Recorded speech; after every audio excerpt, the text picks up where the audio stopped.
many of you knew that we were talking about curiosity tonight? And how many of you actually spent any time contemplating what curiosity means to you? Good job. Well, you're way ahead of me. I used to think I knew what curiosity meant. I was one of those really annoying children who asked why all the time.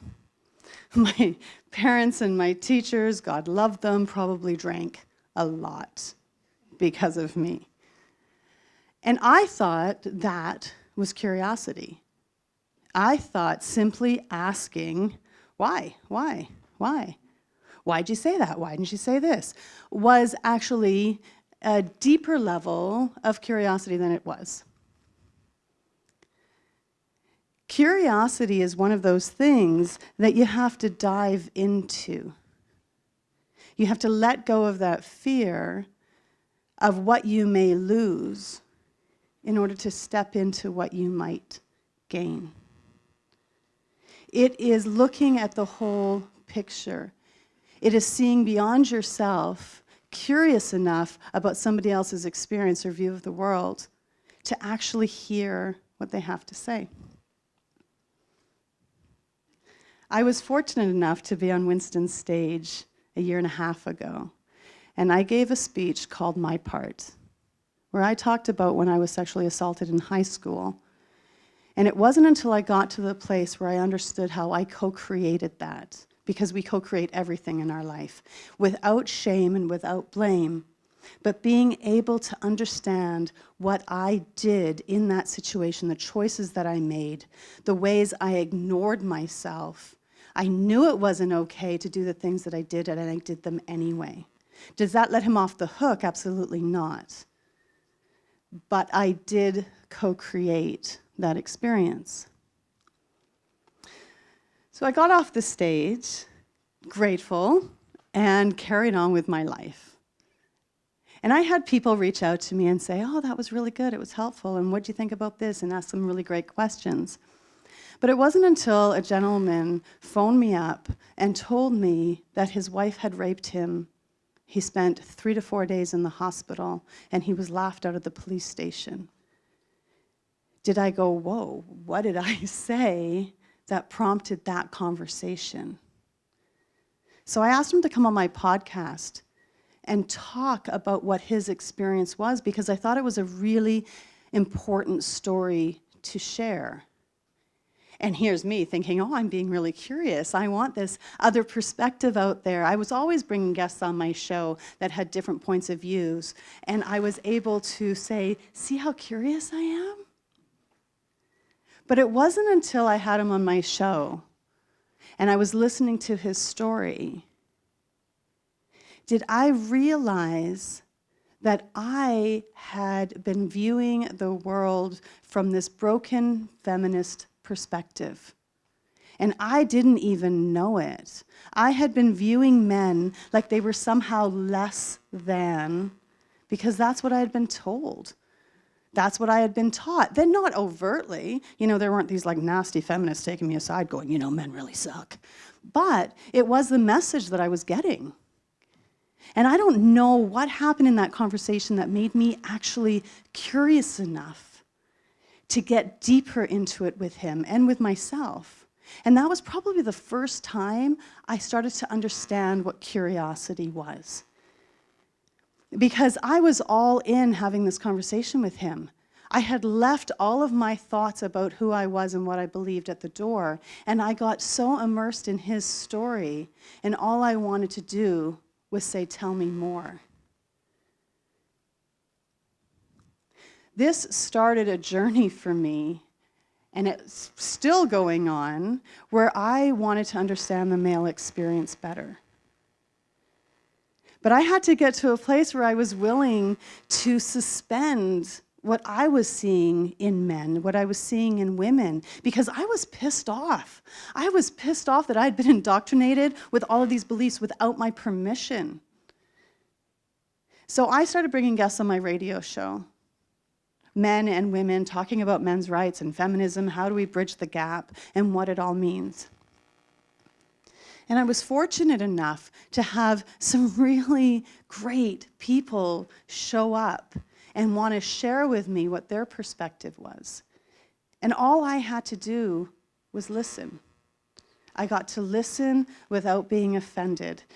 What's her name? Cassie J. She did a documentary called The Red Pill. Has anybody heard it, seen it? If you have a chance, amazing. Changed the way I viewed the world. She did a TEDx as well. And what she talked about was we have to stop expecting to get offended. And this is part of what the curiosity piece is. When we are willing to set aside our perspective, hear somebody else, and truly embrace that experience, that's where we can get curious. That's where we can stop being offended and we can connect with other people. So in the last year, I have learned things that I didn't even know were true. The suicide rate for men, how high it is. I never thought about that.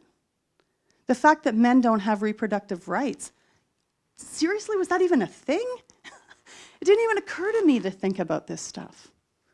And I thought I was pretty progressive. I thought I had a really open mind. I thought I asked why a lot. And yet there's all of these things that I didn't know, I didn't understand, it didn't even occur to me to think about. How disposable men are. How I was treating men as disposable. And these are not things that I'm proud of. I have a son. I'm a single mom.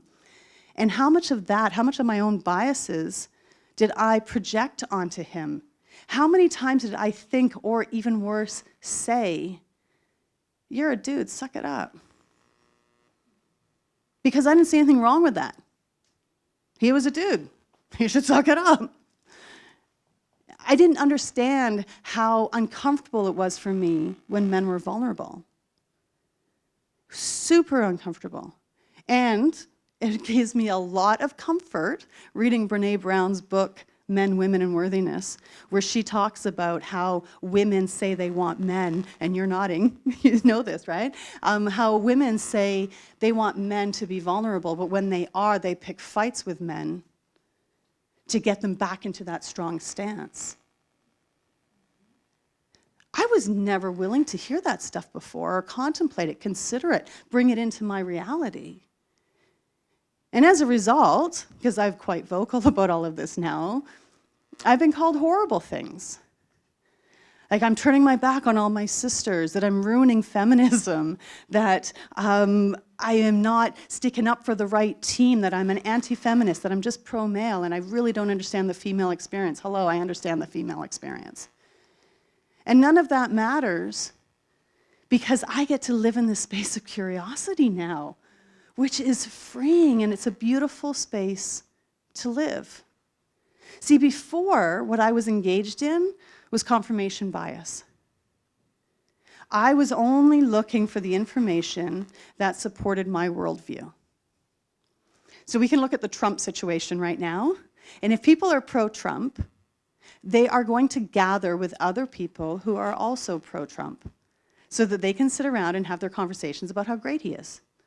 And they think that is getting curious. They think those are asking good questions. They do not see the relevance in asking for somebody, talking to somebody who's anti-Trump about what their experiences are. Why are they anti-Trump? Because we think we're going to lose something. And that's not the case. So when we can get past this confirmation bias, if we can start to recognize it in ourselves, then maybe we can get to the place where we get to have these really great connections with other people. Trying to understand the male perspective did not rob me of any of my feminine energy. It allowed me to be a better woman. It allowed me to step into that feminine energy because part of that is that compassion for other people. And how could I have compassion for men when I was discarding their experience? How could I have compassion for men when I was making it their responsibility to make my life better. You know, if only men would give me a break. If only men wouldn't do this. If only men would carry my bags. If only men would hold the door open. If only men would whatever the rest of that sentence would be. That I would somehow be more okay. Now I know men don't have to do anything except be who they are. And I get to appreciate that. I get to honor that. I get to see that. And that is such a beautiful place to live. There is so much fear around trying to see another perspective, that somehow if I listen to you, I will be less of a person. I will be made wrong. So it's better to stay in my echo chamber and pretend to be right. But when I can suspend that and truly see another person, that is a great place to live. You see, we are all connected to each other. There are strings attached between every single one of us. There is this ripple effect that happens. I do something here, it's going to impact there, which is going to impact there, which is going to impact there. This butterfly effect is real.